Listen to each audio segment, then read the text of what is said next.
नमस्कार, मी advocate Rakesh Sontake justice for all मध्ये तुम्हा सर्वांचं स्वागत आहे. साक्षगंध किंवा साखरपुडा झाल्यानंतर जर पूर्वीचे प्रेम प्रकरण एखाद्या मुलीचे किंवा मुलाचे माहिती पडले तर तेव्हा काय कारवाई करता येईल, तर हे त्या प्रकरणाच्या गंभीरतेवर अवलंबून असते. ते दोघांच्या संमतीवर तसेच कुटुंबाच्या दृष्टिकोनावर देखील अवलंबून असते. परंतु या ठिकाणी कायदेशीर दृष्ट्या काही गोष्टी लक्षात घेणे अत्यंत महत्त्वाचे आहे. तर एक म्हणजे साक्षगंध हा काही कायदेशीर विवाह नाही, तो एक सामाजिक समारंभ आहे. त्यामुळे फक्त साखरपुडा झाल्यामुळे त्यावर फारसे कायदेशीर बंधन नसते. दुसरे म्हणजे प्रेम प्रकरण असणे, अफेअर्स असणे हे सुद्धा कायदेशीर गुन्हा नाही. साक्षगंधापूर्वी मुलीचे प्रेम प्रकरण होते किंवा मुलाचे प्रेम प्रकरण होते, हा स्वतः कोणताही कायदेशीर गुन्हा ठरत नाही. जोपर्यंत त्यामध्ये फसवणूक, जबरदस्ती, ब्लॅकमेलिंग किंवा काही गुन्हेगारी गोष्टी त्यामध्ये समाविष्ट होत नाही तोपर्यंत तो गुन्हा ठरत नाही. परंतु जर त्या प्रेम प्रकरणाची मुद्दाम माहिती लपवण्यात आली असेल आणि त्यावर आधारित जर साखरपुडा झाला असेल आणि त्यानंतर जर आपली फसवणूक झाली असे क्लिअर कट समोर आले असेल तर IPCच्या सेक्शन 417 आणि 420 अंतर्गत गुन्हा दाखल करण्यात येऊ शकतो. परंतु त्याकरिता फसवणुकीचे तुमच्याकडे ठोस पुरावे असणे आवश्यक आहे. मानसिक त्रास व सामाजिक बदनामी सुद्धा अशा प्रकरणांमुळे होत असते. अशा प्रकरणांमध्ये सामील असलेल्यांनी मर्डर सुद्धा केलेले आहेत. त्यामुळे सर्वात आधी वैयक्तिक स्तरावर काउन्सिलिंग करून घ्यावे. दोन्ही पार्टीकरिता हे अत्यंत महत्त्वाचे असते.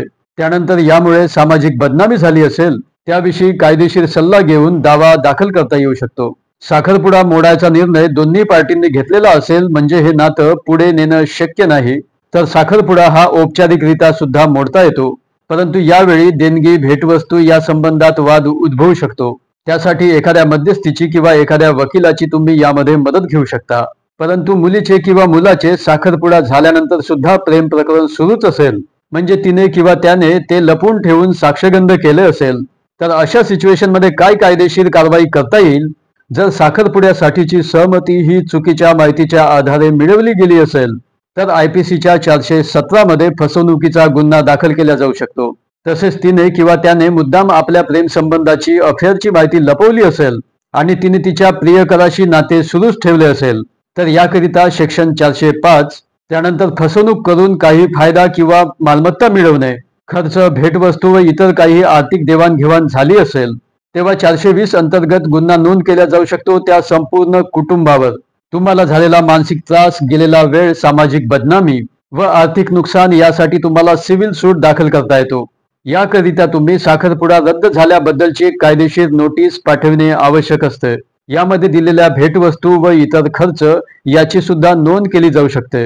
त्यानंतर असेही मॅटर्स समोर आलेली आहेत की लग्नापूर्वीचे लग्नानंतर सुद्धा अफेअर सुरूच राहिलेली आहेत. दोघेही जॉबवर असतात किंवा दोघांपैकी एक जण जॉबवर असतो तेव्हा सुद्धा असे अफेयर्स सुरूच राहिलेली प्रकरणं अनेक आहेत. किंवा नवरा बायको दोघेही वेगवेगळ्या ठिकाणी जॉब करीत असल्यामुळे त्यांचे अफेयर्स कंटिन्यू सुरूच असतात. कारण अलीकडील मुलींचा कल हा पैसे उधळणाऱ्या व्यक्तींकडे जास्त असतो. त्यांना मौज मजा करायची असते. परंतु जेव्हा याची माहिती एका प्रामाणिक जोडीदाराला होते, मग ती स्त्री असो की पुरुष असो, तेव्हा मात्र ती परिस्थिती नियंत्रणाबाहेर निघून गेलेली असते. त्यांना झालेली मुलं तसेच दोन्हीही कुटुंबातील वडीलधारी मंडळी यांच्यावर सुद्धा याचा खूप वाईट परिणाम होत असतो. समाजामध्ये त्यांची नाचक्की होते. त्यामुळे ज्याच्यासोबत तुमचे अफेअर्स आहेत त्याच्यासोबतच तुम्ही तुमचे आयुष्य घालवायला पाहिजे. परंतु चांगल्या एका प्रामाणिक व्यक्तीला तुम्ही डाग लावू नका. अशा प्रकरणांमध्ये घातपाताची सुद्धा शक्यता जास्त असते. एका चांगल्या व्यक्तीचं यामुळे आयुष्य खराब होत असते, उद्ध्वस्त होत असते. लग्नापूर्वी असलेल्या किंवा लग्नानंतर माहिती पडलेल्या तुमच्या या अफेअर्समुळे तुमच्याच कुटुंबातील सर्व सदस्यांना खूप त्रास सहन करावा लागतो. संपूर्ण समाजामध्ये बदनामी होत असते. त्यामुळे तुमचे अफेअर ज्या व्यक्तीसोबत आहे, ज्या मुलीसोबत, ज्या मुलासोबत असेल त्याच्यासोबत तुम्ही लग्न करायला पाहिजे. अलीकडे मुली किंवा त्यांचे नातेवाईक एका श्रीमंत, चांगल्या पगारदार व्यक्तीच्या शोधामध्ये असतात व त्याच्याच सोबत आपल्या मुलीचे लग्न लावून देतात. त्यामागे त्यांचे अनेक वैयक्तिक कारणं असू शकतात. परंतु रोजच्या रोज ज्या प्रकारे पेपरमध्ये, न्यूजमध्ये ज्या घटना समोर येत आहेत त्यावरून एक कारण क्लिअर आहे, ते म्हणजे त्या दोघांमध्ये पुढे जाऊन जर डिस्प्यूट निर्माण झाला तर ते मॅटर कोर्टात जाणार आणि मग तेथे त्या श्रीमंत मुलाकडून चांगले मेंटेनन्स आपल्याला प्राप्त करून घेता येईल. तसेच त्याच्या डिवोर्सच्या वेळी सुद्धा आपल्याला लाखो रुपये लाटता येईल.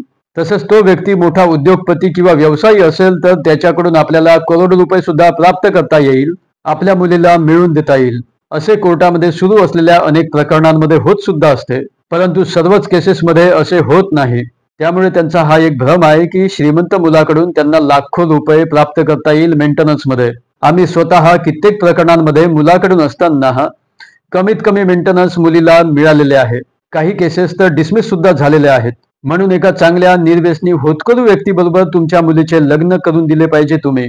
परंतु तुम्हाला वाटत असते की श्रीमंत व्यक्तीच्या घरी मुलगी दिली म्हणजे ती सुखी राहील, आनंदी राहील. परंतु सुख आणि आनंद या मानसिक कल्पना आहेत, हे मानसिक विचार आहेत. जर पैशाने सुख मिळाले असते तर एलन मस्क हा जगातील सर्वात श्रीमंत व्यक्ती आहे. या एलन मस्कला त्याच्या बायकोने डिवोर्सच दिला नसता. या डिवोर्स मागे कारण म्हणजे दोघांच्याही जीवनामध्ये समाधान नव्हते, प्रेम नव्हते, आपुलकी नव्हती.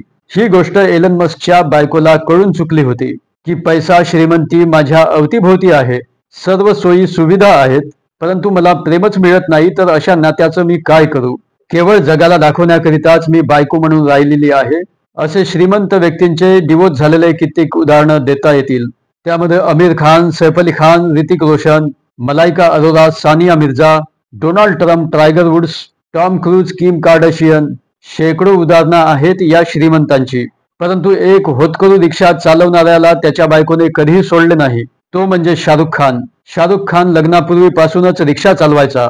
त्याच्या बायकोने किंवा त्याने कधी स्वप्नातही पाहिले नसेल की शाहरुख खान एक जगप्रसिद्ध कलाकार होईल ते. परंतु नशिबाने त्याला एक संधी दिली आणि आज तो एक जगप्रसिद्ध हिरो आहे. त्याच्या बायकोने किंवा त्याने कधीच BHK, 4 व्हीलर यासारख्या वस्तू पाहिल्या सुद्धा नव्हत्या. परंतु तो होतकरू त्याच्या बायकोशी प्रामाणिक, त्याची बायको सुद्धा त्याच्याशी प्रामाणिक राहिली आणि तिने संसार केला. ती तशाही परिस्थितीमध्ये संसार सांभाळणारी एक घरंदाज स्त्री निघाली. रिक्षा चालकासोबत संसार करणे तिने पसंत केले होते. म्हणून मुलींनी किंवा तिच्या नातेवाईकांनी पैशापुढे लोटांगण न जाता एका चांगल्या होतकरू, प्रामाणिक, निर्व्यसनी व्यक्तीबरोबर लग्न करणे कधीही चांगलं असते. परंतु श्रीमंती पाहून जर मुलीचा विवाह होत असेल तर असे कित्येक उदाहरणं आहेत. तुमच्या अवतीभोवती सुद्धा असू शकतात. घरवाली एक बाहेरवाली असते, तेथे व्यसन सुद्धा असतात. सोबतच अशा मुलींचे शोषण सुद्धा होताना दिसून येते. कसे तरी जीवन त्या मुली जगत असतात. समाधान, सुख, आनंद कुठेही नाही. परंतु त्यांना किंवा तिच्या नातेवाईकांना पैशापुढे मात्र आवाज करता येत नाही.